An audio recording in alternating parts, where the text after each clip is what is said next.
Law-abiding gangs. These groups, including thieves, gangsters, robbers, and assassins, were mostly engaged in having fun with their work. Armed groups profiting from the confusion during the revolution grew significantly and became known as the criminal world or the world of thieves. From this world of thieves emerged the elite group of law-abiding thieves known as Vori V Zakone. Gulag.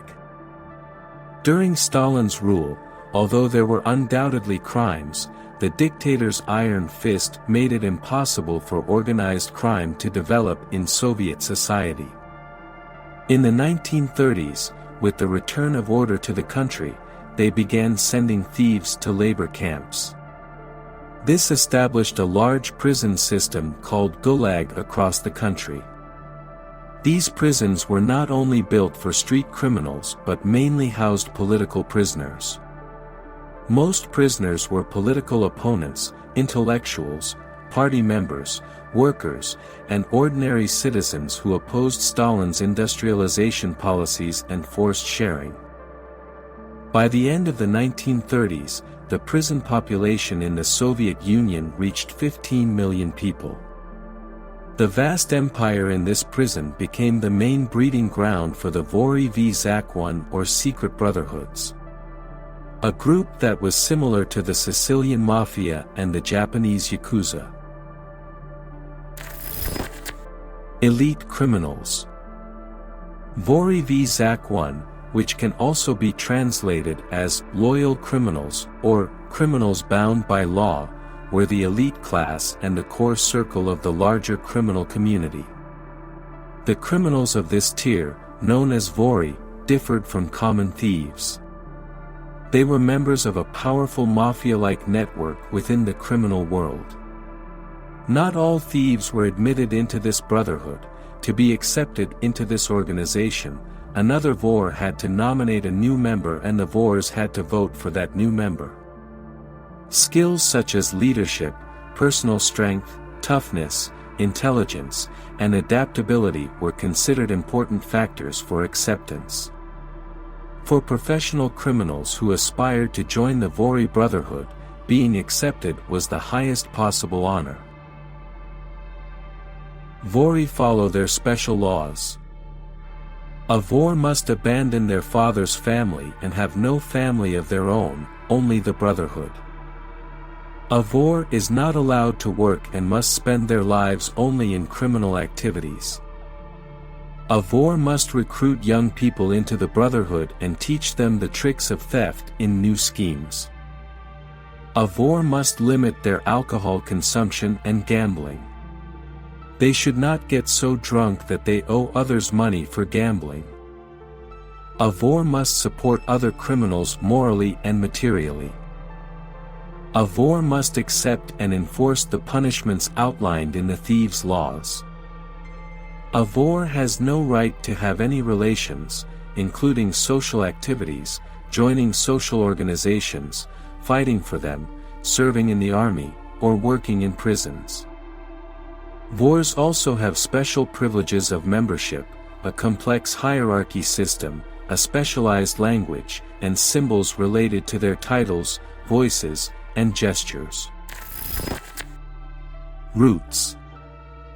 In this unique subculture, criminals did not consider prison a significant matter.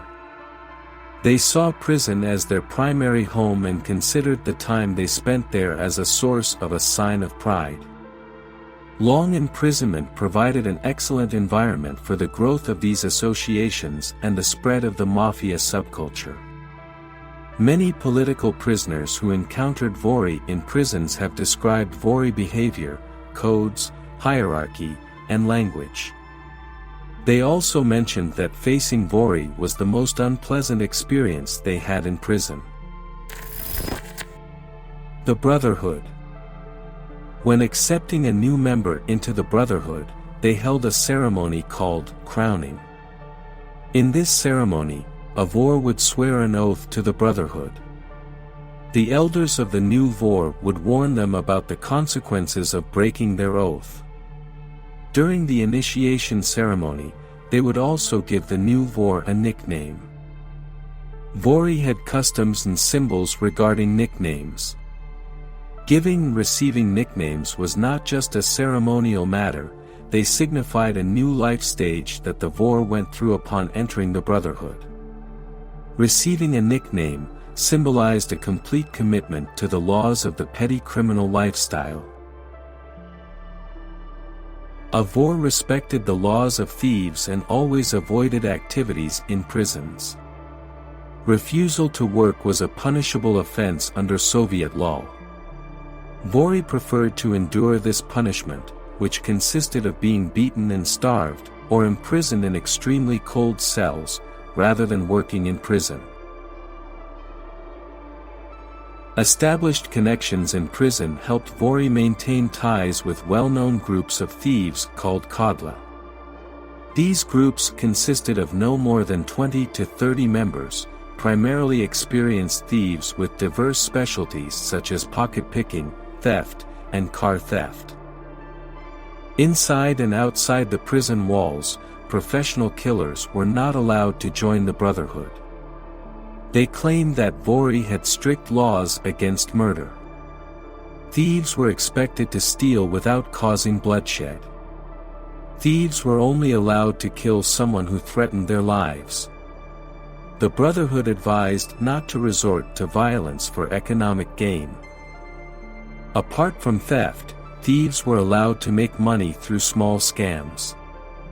Winning a card game was lucky for thieves and might convince the thief to commit a dangerous robbery, but losing was bad luck and might dissuade the thief from carrying out the planned robbery.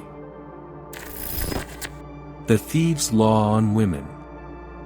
Thieves' law regarding women was such that they considered women as second-class sex. Women could never become full members of this esteemed group. In the thieves' community, a brotherhood-like lifestyle held great respect, and Vor did not consider anyone else worthy of it. As a result, a wife or constant family was not allowed. However, the thieves' law did not impose any restrictions on marriage. Vory could get married. However, they were not allowed to have a genuine emotional relationship with their spouse.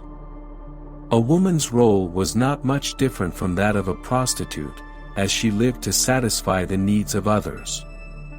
The only difference was that wives of thieves, or any other women who had relationships with the brotherhood, were not allowed to have sexual relationships with men who were not part of the thief's family. If a woman, who tried to have a relationship with such a man, was caught, she would be killed. Respecting the mother in the criminal subculture. Despite the prohibition of family ties in the thieves' code of conduct, respecting mothers was emphasized conspicuously. Mother was the subject of many songs of thieves. However, it is possible that the mother they revered in their tales was not a real thief's mother. The respect for mothers was vastly different from the behavior of thieves towards their mothers.